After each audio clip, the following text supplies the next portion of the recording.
So holy crap, new Godzilla movie. Safe to say, I'm a geeking out fanboy on the inside. When I found out it was actually going to be released in theaters, and I was like, holy crap, there's actually a Godzilla movie in theaters that we don't have to wait like 3 years for them to figure out what the hell is going on with the American one. Booyah.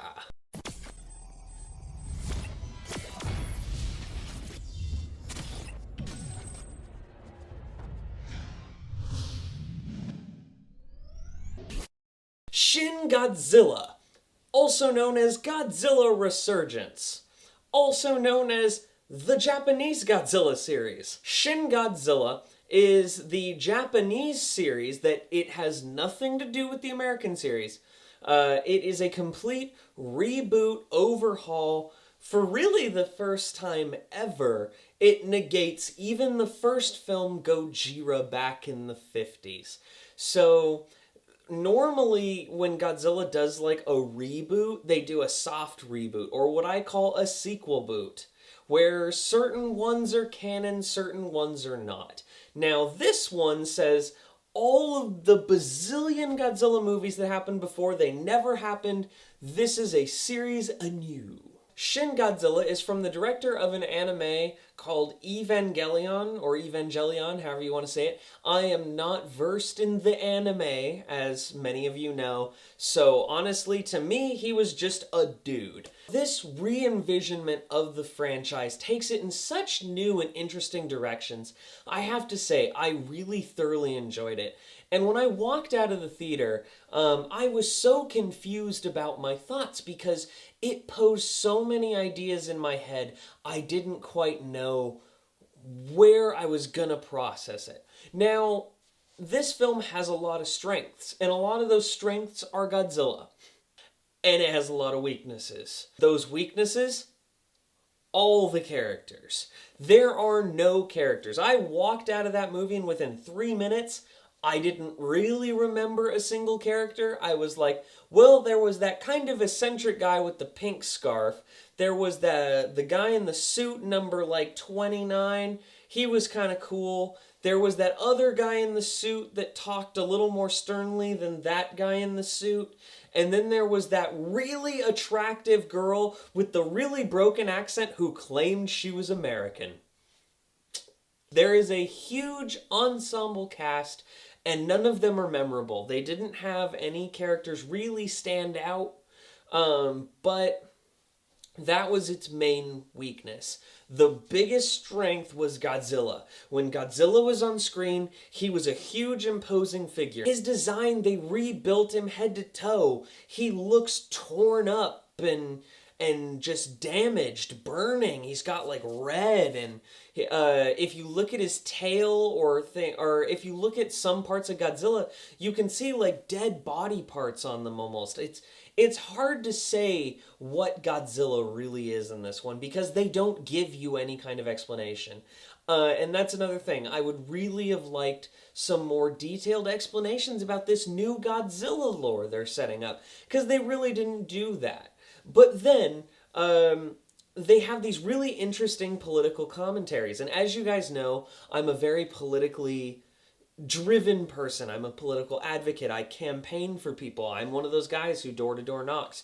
So seeing the political side of things, where Godzilla comes on land, we got to see exactly the governmental structure of how broken it is to have tons of government hands in everything instead of just letting people do their thing.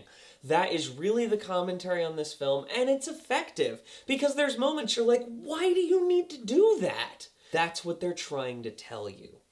And so I love that they brought back a thinking man's movie, and they put it in this Godzilla movie and blended it very well.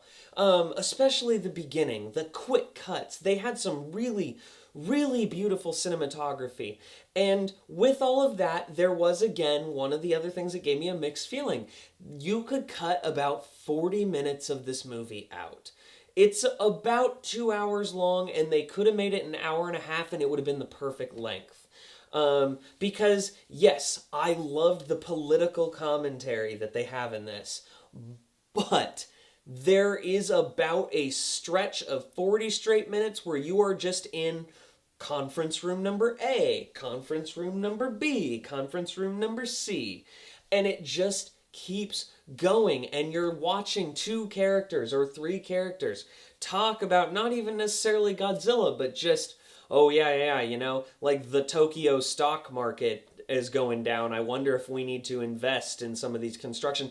Like, it is just a bunch of information you don't need. Then Godzilla comes on screen, and it's so awesome. This Godzilla, my jaw hit the floor. Now, American Godzilla, my jaw hit the floor as well.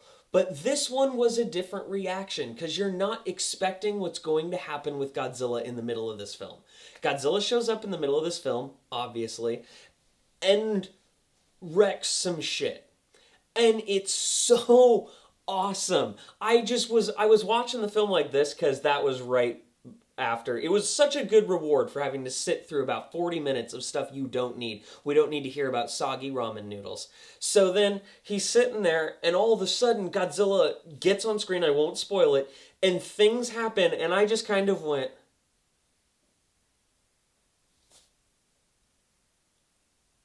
that was basically my reaction for the entire thing.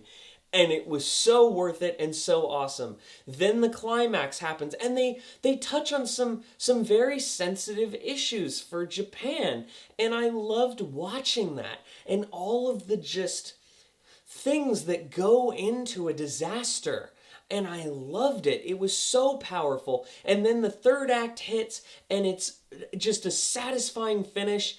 And then they tease you with an ending that has me and some people who've watched it have argued over what the ending is. It leaves it kind of open for a sequel, and it's a solid good time. I walked out of the movie, I wasn't sure how to process it, and the more I thought about it, the more I enjoyed it. I was like, oh, that was so cool when that happened. Or, oh yeah, that was really interesting. And the fact that Shin Godzilla has kept me and my girlfriend, or me and my friends, or me and my coworkers talking after the film, and it keeps going. It shows that this movie has legs, and it's made a lasting impression. I really enjoy this new envisionment of Godzilla. I have to say, it's in theaters for, I think, 2 more days. Tuesday and Wednesday coming up. So please, I insist, it's not going to give you the realistic special effects of something like the American Godzilla. But please go in to watch this Japanese film, give it a shot, because it is solidly big screen worthy. I hope you guys go watch it, because it's definitely a fun time. Get some friends to watch it with you.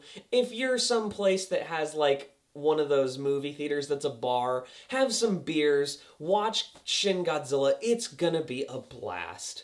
So did you guys like Shin Godzilla?